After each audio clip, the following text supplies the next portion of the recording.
Out here in the dry stretch of Texas Hill Country, water is worth more than gold. That's something my family has understood for generations. We've raised cattle, grown hay, and managed this ranch for over 70 years. It's not fancy, but it's ours. And in this part of the world, you respect land and the people who live on it. So when the local HOA from a newly built luxury development tried to run a water pipeline through my ranch without my permission, I didn't take kindly to it. It started quiet.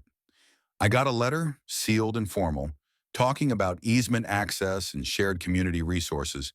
I'd never signed anything, and my property deed was as solid as the limestone under our soil. I crumpled the letter, tossed it in the fire, and figured that would be the end of it. I was wrong. 2 months later, I noticed surveying flags on the back acreage. Then came the construction crews, sneaking in through the north fence line, laying down pipe like they owned the place. No call, no meeting, no courtesy. Just a pipeline laid right through my cattle grazing fields.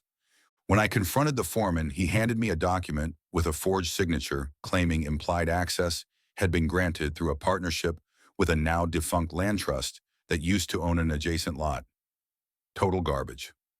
I called the HOA president, some smug transplant from California named Daryl who wore golf polos and talked in legal threats.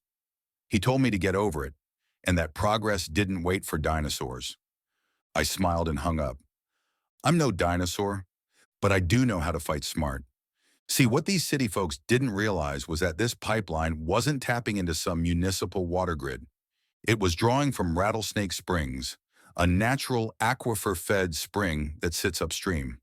Most of it runs underground through private lands and only emerges on the surface in one place, 22 acres just north of my ranch.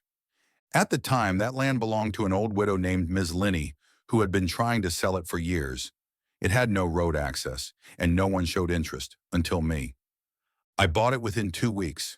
Cash. The moment the ink dried, I walked up to the spring head with my old ranch hand, Charlie, and we installed a reinforced steel gate valve, completely legal, completely within my rights. Then I turned off the tap. Within 48 hours, the HOA's brand new fountains ran dry. Their manicured golf lawns started browning. Households lost pressure. The clubhouse pool drained to a puddle. Cue the outrage. Daryl called, fuming, threatened to sue. I told him I looked forward to seeing him in court and reminded him that his pipeline was laid illegally on private property. I gave him a deadline. Remove every inch of pipe from my land and issue a written apology, or I'd cap the entire spring permanently. They sent lawyers. I sent drone footage of their trespass. They sent a cease and desist. I sent a cease and persist, a public complaint to the county, and a copy to the local news. The HOA cracked within a week. Their entire development had been marketed around pure, natural spring water. Now they were forced to truck in water from the city at 4 times the cost, while yanking out 1.2 miles of pipe from my ranch under supervision. I didn't stop there. With help from my lawyer, I filed for damages, and I won. Enough to rebuild my barn, install solar wells, and get new fencing for the entire northern property. These people thought I was just a dusty old rancher. But I've been playing chess on this land since before they knew what HOA even stood for. In Texas, we don't start fights, but we sure know how to finish them, especially when you mess with our water.